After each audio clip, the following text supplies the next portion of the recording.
Assalamu alaikum everyone. Hello. Hope all are well at your end. Now let's start with Accounts Module 1 Chapter 1 Introduction to Accounting Standards. अभी हम directly accounting standards पे start नहीं कर सकते हैं, इसलिए हम उस इंट्रोडक्शन पार्ट पे जाते हैं. This is a very theoretical chapter and from examination point of view it has a very little weightage of marks. Now let's get through this chapter. We will overlook it, but it will be helpful to create your base for accounting standards and to know what do accounting standards mean, what is the significance of accounting standards. Now let's go through introduction paragraph. First of all, they have talked about general accepted accounting principles. What do general accepted accounting principles mean? It is commonly known as GAAP. It refers to a common set of accepted accounting principles, standards, procedures that business reporting entity must follow when it prepares and presents its financial statements. अभी gap एक common set बनाया गया है. किस बात का set बनाया गया है? जो जनरली अकाउंटिंग प्रिंसिपल्स है, जो सब बिजनेस एंटिटी यूज कर सकते हैं, वैसे प्रिंसिपल्स, वैसे पॉलिसीज, वैसे स्टैंडर्ड्स किन के रिलेशन में? अकाउंटिंग के रिलेशन में पूरा उसका सेट बना के दिया गया है, ताकि जो भी बिजनेस एंटिटी हो, हर कोई बिजनेस कर रहा है, उसको बिजनेस का अपना देखना है कि वो कहाँ पे स्टैंड कर रहा है, उसका फिनेंशियल पोजीशन क्या है, उसका प्रॉफिट कितना हुआ है, उसका लॉस कितना हुआ है. तो वो एक अपना अकाउंट्स बनाता है और एट ईयर एंड वो अपना फिनेंशियल स्टेटमेंट्स बना रहा है. तो उन फिनेंशियल स्टेटमेंट्स को, उन अकाउंटिंग को प्रिपेयर करने के लिए, उन अकाउंट्स को प्रिपेयर करने के लिए और अकाउंटिंग करने के लिए जो प्रोसीजर्स है, जो प्रिंसिपल्स है, उसकी हेल्प से वो पूरा प्रिपेयर करता है, ताकि वो यूनिफॉर्मली पूरा समझ में आए, सबको यूनिफॉर्मिटी रहे सबके फिनेंशियल स्टेटमेंट्स में, और यूजर्स है उनको अच्छे से समझ आ जाए, अच्छे से वो पढ़ पाए. उसके लिए वो उस प्रोसीजर्स का, उस प्रिंसिपल्स का फॉलो करे. तो वो उसको पूरा जो सेट बनाया गया हुआ है उसको बोलते हैं गैप. अभी जो गैप है, it is a combination of authoritative standards set up by policy boards and commonly accepted ways of recording and reporting accounting information. अभी गैप होता क्या है? वो पूरा एक कॉम्बिनेशन है ऑथोरिटेटिव स्टैंडर्ड्स का. कैसे स्टैंडर्ड्स? ऑथोरिटेटिव स्टैंडर्ड्स जो जनरली फॉलो किए गए हैं, और commonly accepted ways of recording and reporting accounting information. ऐसे वेज है जो कॉमनली यूज़ किए गए हैं अकाउंटिंग इंफॉर्मेशन को पहले रिकॉर्ड करने के लिए और उसके बाद उसको रिपोर्ट करने के लिए. तो ये पूरा जो कॉम्बिनेशन बना के बनाया हुआ है उसको गैप बोलते हैं. गैप ने अपने को रास्ता दिखाया है कि अपन अपने हमारे अकाउंट्स को कैसे रिकॉर्ड करें, कैसे रिपोर्ट करें. अभी फर्दर एट इंटरनेशनल लेवल, अभी इंटरनेशनल लेवल पे ऐसे ऑथोरिटेटिव स्टैंडर्ड्स का पॉपुलर नेम है IFRS, international financial reporting standards. आपने नाम तो सुना ही होगा. अभी अगर अपन इंडिया में बात करें तो at India level the standards are known as accounting standards, right. और नया आया है इंडियन अकाउंटिंग स्टैंडर्ड्स IND-AS. अभी आपने नाम तो सुना ही होगा, पर थोड़ा सा ओवरव्यू दे दूँ. अभी तक अकाउंटिंग स्टैंडर्ड्स थे, अभी भी अकाउंटिंग स्टैंडर्ड्स एप्लीकेबल है बिजनेस एंटिटीज़ को, और IND-AS है वो एक नया कॉन्सेप्ट इमर्ज हो गया है, IND-AS नए बनकर आ गए हैं. वो क्या है? तो वो भी ऐसे अकाउंटिंग स्टैंडर्ड्स है, लेकिन किन के लाइन में है? In line with IFRS, at par with IFRS, ताकि अपनी बिजनेस एंटिटीज़ के फिनेंशियल स्टेटमेंट्स को जब इंटरनेशनल लेवल पे डिस्प्ले किया जाए, इंटरनेशनल लेवल पे बाकी अदर कंट्रीज जब उनको पढ़ने जाए, उनको समझने जाए, तो उनको वो फिनेंशियल स्टेटमेंट समझ में आए आसानी से, और वो उसको उनको पढ़ सके, उनको अपने इन फिनेंशियल स्टेटमेंट्स के साथ कंपेयर कर सके. उनके लिए ये IND-AS बनाया गया है. वो IFRS के साथ लाइन में चलता है, लेकिन इंडियन इकोनॉमिक एनवायरनमेंट को नजर रखते हुए इन view point of economic environment of India along with the IFRS set up at international level, they have converged and they have set up Ind AS. तो वो है वो ये है। अभी हम आगे बढ़ते हैं सेकेंड पार्ट पे। हमने पहले गैप समझ लिया, थोड़ा सा इंट्रोडक्शन लिया इंड एस और एएस का। अभी हम चलते हैं कि एएस क्या मतलब एएस का मतलब क्या है, अकाउंटिंग स्टैंडर्ड्स का मतलब क्या है। Accounting standards are written policy documents, पहले तो वो लिखित में है, लिखे गए हैं पॉलिसी डॉक्यूमेंट्स। पॉलिसी मतलब कि वो एक पॉलिसी बता रहा है कैसे अपन को करना, कैसे काम करना है, कैसे उस अकाउंट्स को लिखना है, कैसे उसको रिकॉर्ड करना है, कैसे उसको रिपोर्ट करना है। तो वो एक पॉलिसी बताता है अपने को, ऐसा एक डॉक्यूमेंट है जो गवर्नमेंट इश्यू करता है, issued by government with support of other regulatory bodies, जैसे कि ministry of corporate affairs. Ministry of corporate affairs accounting standards issue करता है। किन के लिए इश्यू करता है? कॉरपोरेट्स के लिए। आपको पता ही होगा एमसीए गवर्नमेंट का डिपार्टमेंट है जो कंपनीज को ऑर्गेनाइज करने में, रन करने में काम कर रहा है। तो वो एमसीए है, वो अपने कॉरपोरेट्स के लिए, अपनी कंपनीज के लिए अकाउंटिंग स्टैंडर्ड्स का इश्यू करता है। और किसके कंसल्टेशन के साथ, किसके अंडर में? नफ्रा, नेशनल फाइनेंशियल रिपोर्टिंग अथॉरिटी। नफ्रा क्या है? वो एक अथॉरिटी है, अभी अभी सेटअप की हुई, पहले दूसरी थी। आपने लॉ में कंपनीज एक्ट 2013, सो नफ्रा नेशनल फाइनेंशियल रिपोर्टिंग अथॉरिटी अपने लॉ में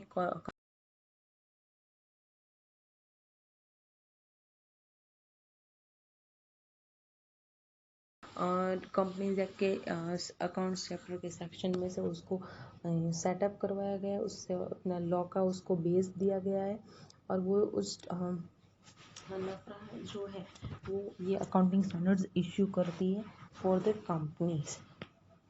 अभी अगर हम आगे देखें तो covering the following aspect of accounting transactions in financial statements, वो कौन कौन से एस्पेक्ट्स को कवर करता है एक अकाउंटिंग स्टैंडर्ड। तो जो कोई भी अकाउंटिंग ट्रांजैक्शन है, जो कोई एक ट्रांजैक्शन हुआ है, जब उनका अकाउंटिंग अपन करे तो उनका वो 4 एस्पेक्ट्स कवर करता है। पहले रिकॉग्निशन, कि ट्रांजैक्शन और इवेंट जो हुआ है उसको पहले रिकॉग्नाइज करो, फिर उनका मेजरमेंट करो, मेजरमेंट ऑफ ट्रांजैक्शन, उसके बाद उनका प्रेजेंटेशन करो, उस इस तरह से प्रेजेंट करो उसको फाइनेंशियल स्टेटमेंट्स में, ताकि वो यूज़र को समझ में आए, यूज़र को पढ़ने में आसानी हो, कोई दिक्कत ना हो और आसानी से उनको समझ में आए। फिर उसका डिस्क्लोजर बताओ। अभी उस ट्रांजैक्शंस के रिलेशन में कोई भी डिस्क्लोजर रिक्वायरमेंट्स है, आप वो डिस्क्लोज करो उनके फाइनेंशियल, अपने फाइनेंशियल स्टेटमेंट्स में। सो यही 4 एस्पेक्ट्स है जिस पर ये पूरा अकाउंटिंग स्टैंडर्ड्स बनाया जाता है। अभी अकाउंटिंग स्टैंडर्ड्स है टोटल 27 अकाउंटिंग स्टैंडर्ड्स रहे हैं अभी, लेकिन जो 27 अकाउंटिंग स्टैंडर्ड्स है उनमें से हर एक स्टैंडर्ड ये चारों एस्पेक्ट पे बात नहीं करता है। कई स्टैंडर्ड चारों एस्पेक्ट पे बात करता है, कई किसी एक पे बात करता है। तो मैं उनका आपको उनका पूरा चार्ट दूंगी, लेकिन हकीकत में वो आपको कहीं पे काम नहीं आएगा, लेकिन आपको एक समझने में आसानी होगी। पूरा एक ओवरव्यू आएगा कि अकाउंटिंग स्टैंडर्ड्स क्या क्या है और इन सब के बारे में कौन से अकाउंटिंग स्टैंडर्ड्स कौन से बारे में बात करता है। तो for your better clarity and better understanding I will provide you that chart and we will now just see further. अभी यहाँ पे देखो accounting standards deal with following, same points लिखे हैं कि रिकॉग्निशन किया, फिर मेजरमेंट, फिर presentation, so that it is meaningful and understandable to reader, right?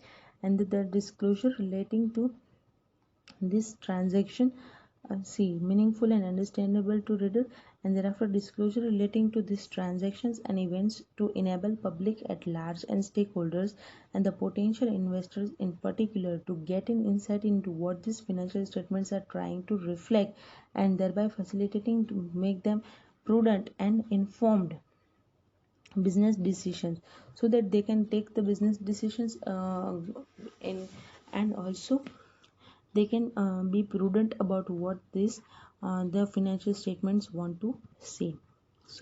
यही बात उन्होंने यहाँ पे बताई है। तो हमने पहले क्या पढ़ा, गैप क्या है, generally accepted accounting principles.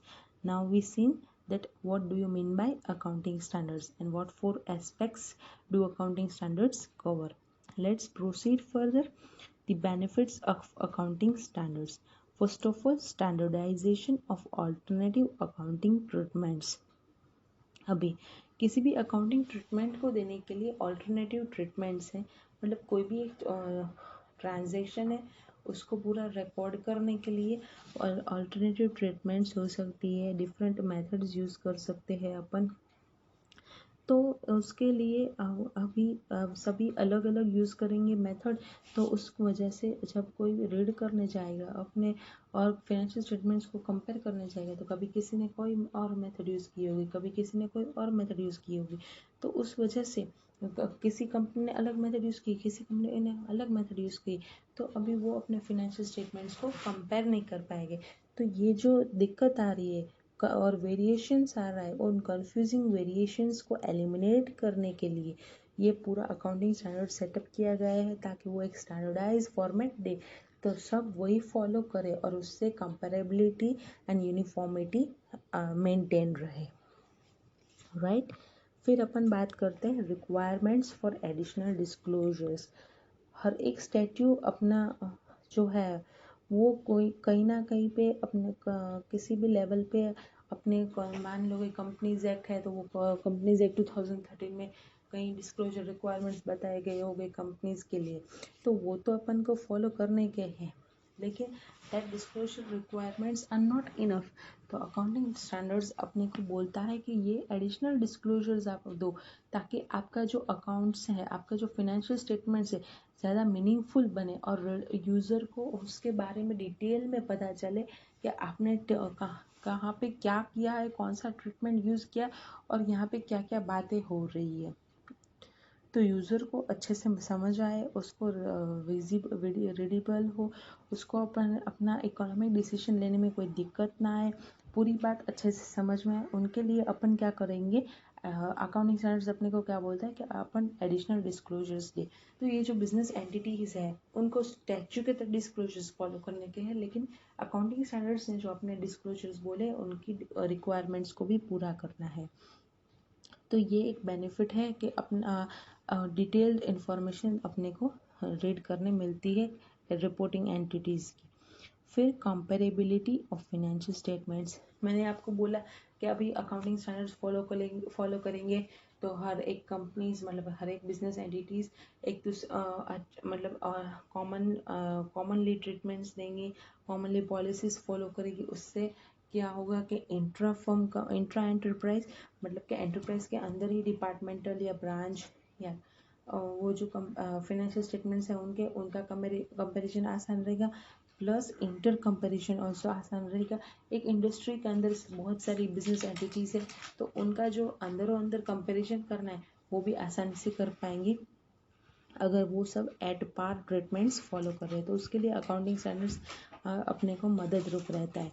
So this are the 4 benefits. First standardisation, then additional disclosure requirements, thereafter comparability. Now let's proceed further.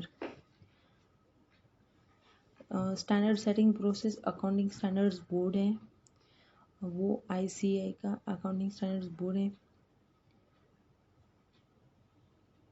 See, ICAI being a premier accounting body in the country took up itself a leadership role by constituting accounting standards board in 1977. ये जो accounting standards board है वो पूरा accounting standards का framework संभालते हैं। First of all, they identify a area, thereafter they constitute, thereafter they prepare the draft and circulate. फिर वो डिफरेंट बॉडीज़ के व्यूज़ जानते हैं कि अभी आप ड्राफ्ट पढ़ के अपने व्यूज़ बताओ, thereafter they finalize the exposure draft, फिर उनको फाइनलाइज करके उसका वो पूरा कमेंट्स रिसीव करते हैं। Thereafter they modify their draft and finally they issue accounting standards. जो अकाउंटिंग स्टैंडर्ड्स बोर्ड ये पूरा एक स्टैंडर्ड सेट प्रोसीजर है, उसको फॉलो करते हैं जब अकाउंटिंग स्टैंडर्ड इश्यू करना हो। इट इज़ नॉट मच इतना काम का नहीं है, लेकिन अपने को थोड़ा ओवरव्यू मिल जाए इसलिए मैंने थोड़ा आपको समझा दिया। Proceeding further, there is how many accounting standards, पूरा लिस्ट दिया गया है अकाउंटिंग स्टैंडर्ड्स का, उनका नेम बताया गया है, उनका इशू डेट बताया गया है। ये जो है मैं आपको मेरे चार्ट से समझाती हूँ। मैंने आपको अभी अभी बोला था कि अकाउंटिंग स्टैंडर्ड्स के जो 4 एस्पेक्ट है, recognition, measurement, presentation and disclosure, उनके हिसाब से मैं आपको पूरा ये क्लासिफिकेशन बताऊंगी। C framework for preparation and presentation of financial statements, ये मदर डॉक्यूमेंट है और उनके हिसाब से अपने अकाउंटिंग स्टैंडर्ड्स को हर एक एस्पेक्ट में डिस्ट्रीब्यूट किया है। फर्स्ट ऑफ ऑल ये जो एएस का लिस्ट है 4, 9, 10, 11, 12, 13, 14, 15, 16, 19, 22, 26, 28, 29, ये सब रिकॉग्निशन एंड मेजरमेंट की बात करते हैं। thereafter disclosure 1, 5, 18, 24, ये सब सिर्फ डिस्क्लोजर रिक्वायरमेंट्स की बात करते हैं। thereafter रिपोर्टिंग, जो रिपोर्टिंग की बात करते हैं वो है 3, 17, 20, 25। प्रेजेंटेशन की बात करते हैं वो है 21, 22, 27 एंड इंडस्ट्री स्पेसिफिक, मतलब कि कोई स्पेसिफिक इंडस्ट्री के लिए है वो सिर्फ एक एएस है 7। अभी तो आपको नंबर से देख के पूरा कंफ्यूजन आ गया होगा, लेकिन अब उसके नाम के साथ अपन थोड़ा कोरिलेट करके थोड़ा सा ओवरव्यू ले लेते हैं कि सभी अकाउंटिंग स्टैंडर्ड्स क्या है। First disclosure of accounting policies, पूरा एक डिस्क्लोजर का एक स्टैंडर्ड है और जहाँ पे अपन की अकाउंटिंग पॉलिसीज अपन ने फॉलो किया है उसका डिस्क्लोजर रिक्वायरमेंट्स बताता है। सेकंड, वैल्यूएशन ऑफ इन्वेंट्रीज, हर एक बिजनेस में अपना एक स्टॉक होता है, अपना एक इन्वेंट्री होता है, उनको अपन कैसे वैल्यू करें, कैसे मेजर करें, उसकी बात किया है यहाँ पे। फिर थर्ड है कैश फ्लो स्टेटमेंट, ये कॉरपोरेट्स के लिए है। कॉरपोरेट्स को कैश फ्लो स्टेटमेंट्स इश्यू करने होते हैं तो उनको कौन सी मेथड फॉलो करनी, कैसे उसको पूरा कैश फ्लो स्टेटमेंट प्रिपेयर करना, उसकी बात करते हैं। फिर AS4 contingencies and events occurring after balance sheet date, balance sheet date जाने के बाद भी ट्रांजेक्शन्स रुक नहीं जाते, इवेंट्स रुक नहीं जाती है, कुछ ना कुछ तो होता रहता है। तो ये जो AS4 है, बैलेंस शीट डेट के जाने के बाद जो भी इवेंट्स हो रहे हैं उनका अपने बैलेंस शीट डेट पे कोई भी इफेक्ट पड़ रहा है या नहीं, अपने फिनेंशियल स्टेटमेंट्स पे एज एट 31 मार्च कोई इम्पैक्ट पड़ रहा है या नहीं, उनकी बात करते हैं और उस इवेंट को कैसे अपन रिकॉग्नाइज करें, उनका इम्पैक्ट कैसे दिखा है अपने फिनेंशियल स्टेटमेंट्स में, उसकी बात करते हैं। thereafter AS5 net profit or loss for period, prior period items and changes in accounting policies, ये जो है प्रॉफिट एंड लॉस की बात करता है। जो प्रायर पीरियड आइटम्स है, पहले के पीरियड के आइटम्स हैं, उनको कैसे रिकॉर्ड करें, जब भी अकाउंटिंग पॉलिसीज़ में कोई चेंज आता है तो उनको कैसे रिकॉर्ड करें उसकी बात करता है।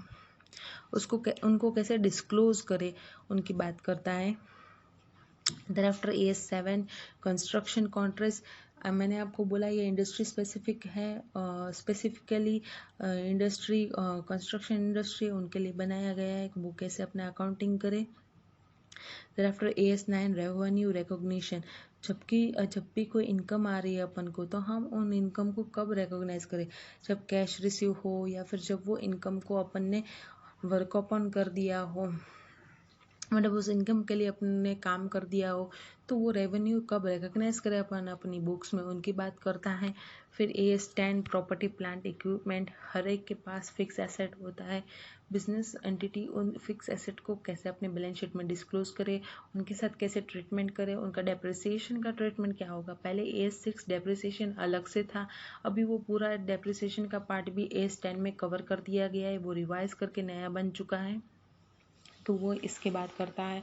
फिर AS11 effects of changes in foreign exchange rates, foreign exchange मतलब कोई भी बिजनेस एंटिटी है वो फॉरेन में भी अपने ट्रांजैक्शंस करती है फॉरेन कंपनीज के साथ, फॉरेन एंटिटीज़ के साथ। तो जब भी कोई पेमेंट कर रहा है, जब भी कोई पेमेंट रिसीव कर रहा है, तब एक्सचेंज रेट्स में मतलब फ्लक्चुएशंस आ सकता है। तो उनको अपन कैसे रिकॉर्ड करें, उनका इम्पैक्ट कैसे रिकॉग्नाइज करें, उसकी बात करता है। फिर accounting for government grants, government grants देती है कई कई बिजनेस एंटिटीज़ को, उन ग्रांट्स को, कितनी टाइप्स ऑफ ग्रांट्स हैं उनको कैसे डिस्क्लोज करें। फिर आफ्टर अकाउंटिंग फॉर इन्वेस्टमेंट्स, हर एक बिजनेस एंटिटी कहीं ना कहीं पे जगह पे इन्वेस्ट कर रही है, तो उन इन्वेस्टमेंट्स को कैसे अपन अकाउंट करें। एज 14 अकाउंटिंग फॉर एमलगमेशंस, एंटिटीज़ का एमलगमेशन होता है, मर्जर होता है, दो कंपनियां जुड़ जाती है, तो एक कंपनी दूसरी कंपनी को परचेज करती है, तब उनका अकाउंटिंग कैसे करें वो उसकी बात करता है।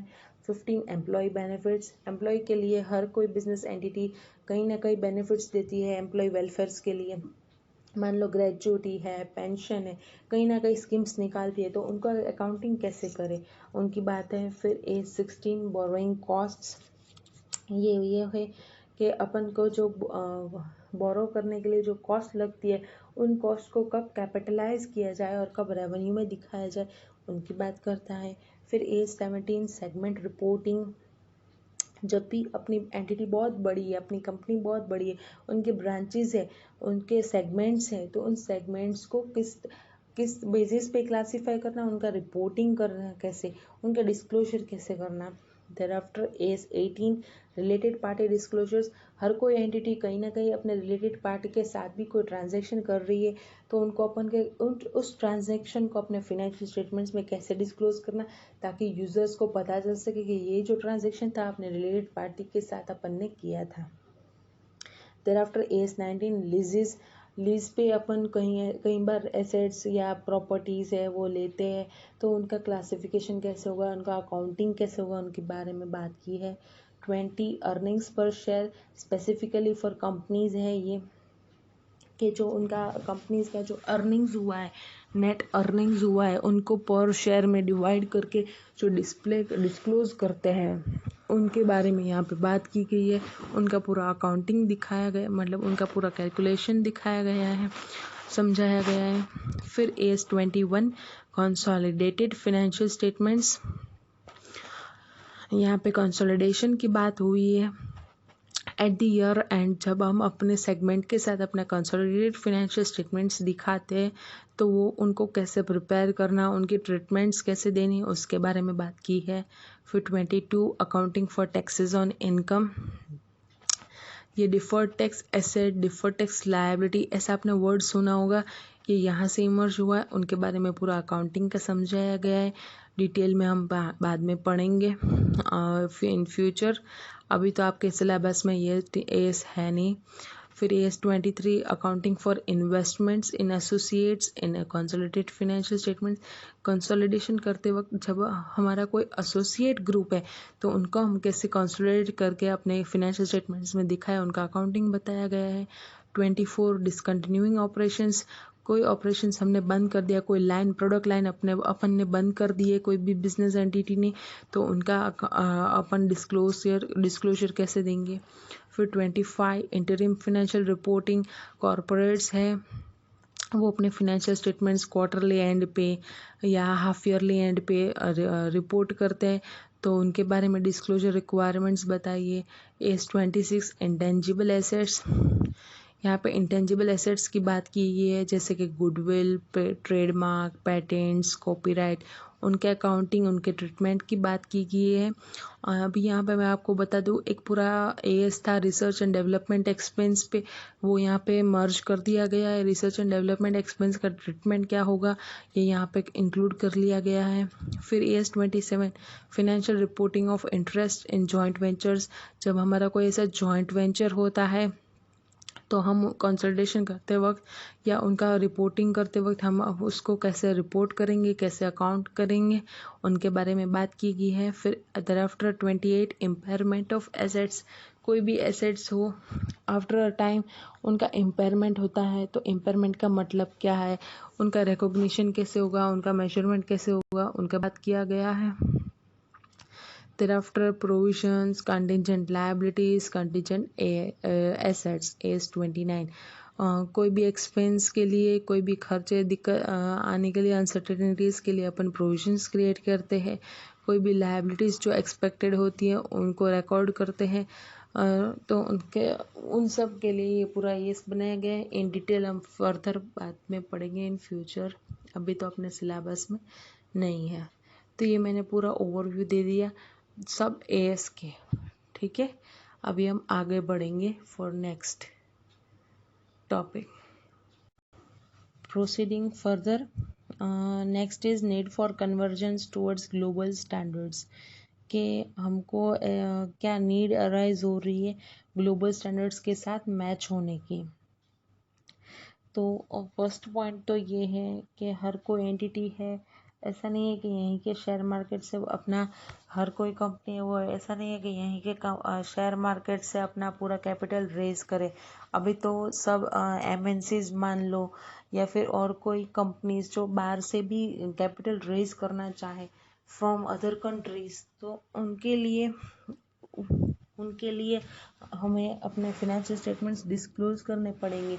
तो वो अदर कंट्रीज़ के रेगुलेटरी बॉडीज़ को, उनके जहाँ जो उनमें जो इन्वेस्ट कर रहे उन सब इन्वेस्टर्स को पूरा अपना फाइनेंशियल स्टेटमेंट समझने में आसानी हो सके, वो उनको समझ सके, पढ़ सके।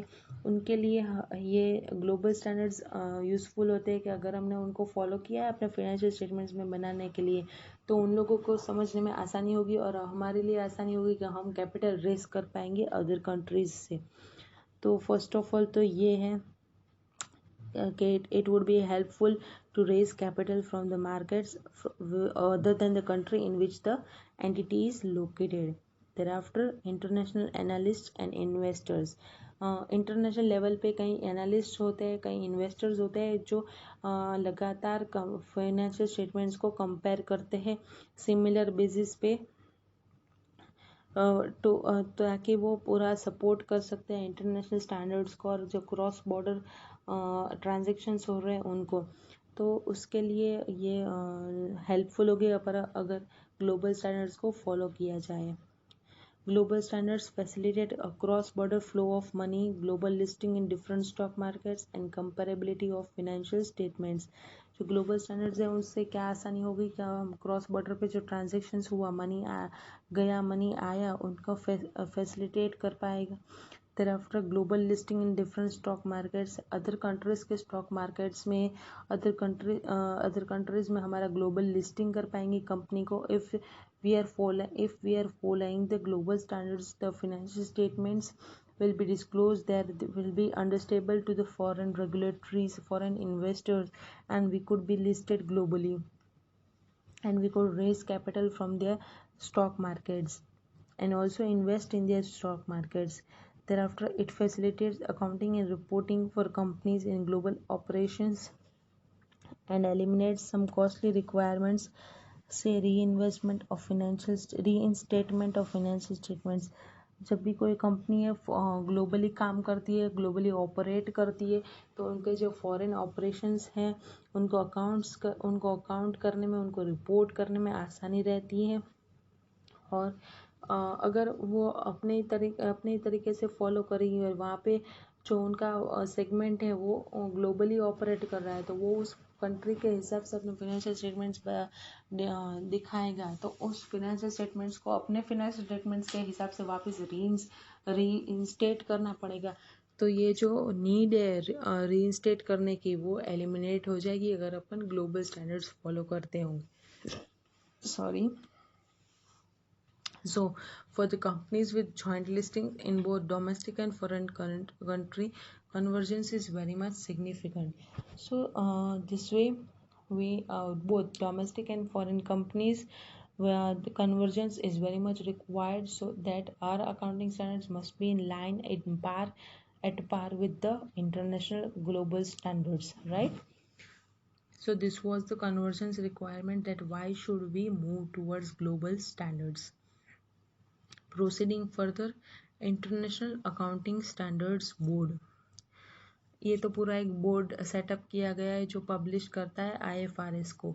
So you can read, right. Thereafter, International Financial Reporting Standards as Global Standards. अभी अपन IFRS की बात करेंगे. IFRS क्या है, ठीक है. The term IFRS comprises IFRS issued by IASB, International Accounting Standards Board, issued by International Accounting Standards Committee, interpretations issued by Standard Interpretations Committee, and the IFRS Interpretations Committee of IASB. Global level पे जो ये accounting standards बनाती है वो committee, जो interpretations बनाती है वो कमिटी, पूरा उनका सेट बना के जो बनाया गया है उनको बोलते हैं IFRS. Every major nation is moving towards adopting them to the some extent. Large number of authority permits public companies to use IFRS for stock exchange listing purposes, and in addition to banks, insurance companies and stock exchanges may use them for statutorily required reports. So over next few years, number of companies will adopt international standards. अभी हर कोई country IFRS के तरफ move कर रहा है के ताकि वो उनके लाइन में चल सके, उनका पूरा अकाउंटिंग हर एक एंटिटी का उनके लाइन में चल सके.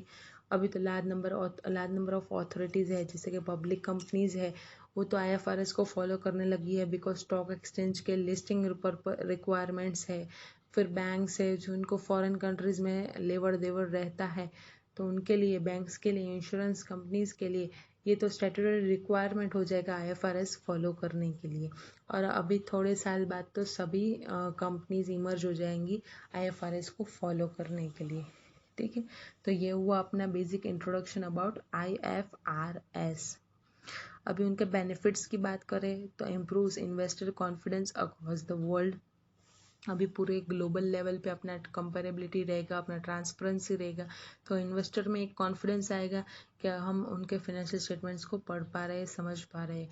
इम्प्रूव्स कंपैरिजन इंटर यूनिट, मतलब कि डिपार्टमेंट सेगमेंट, ये एक कई कंट्री में, एक किसी और कंट्री में है और अदर सेगमेंट किसी और कंट्री में है, तो इंटर यूनिट इंटरफॉर्म कंपैरिजन भी आसान रहेगा. और तो और industry level, global industry level पे भी अपना कंपैरिजन आसान रहेगा. thereafter group consolidation will be easy. हमारा सेगमेंट बाहर है तो जब कंसोलिडेशन की बात आएगी तो उनका जो हमारा सब्सिडियरी कंपनी है वो बाहर है, किसी और कंट्री में है, तो कंसोलिडेशन करते वक्त हमें आसानी रहेगी क्योंकि हर दोनों के स्टैंडर्ड्स ऑलमोस्ट एट पार होंगे. And thereafter acceptability of financial statements across the globe. Global level के स्टैंडर्ड्स फॉलो किए होंगे तो अपने फाइनेंशियल स्टेटमेंट्स एक्सेप्ट करना आसान होगा एट वर्ल्ड लेवल. तो ये हुए IFRS के benefits. This is all a theoretical chapter.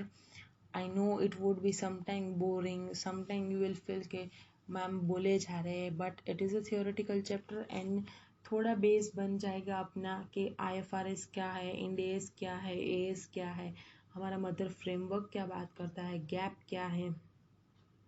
तो थोड़ा सा बेस बनाने के लिए ये पूरा चैप्टर ज़रूरी है अपने को देखने. तो go through it and try to at least read out these highlighted points, right? Highlight these points in your book to go through this. Sometimes for MCQ या फिर MCQ तो है नहीं और इसके लिए, बट ओवरव्यू करने के लिए भी आपको आसान रहेगा.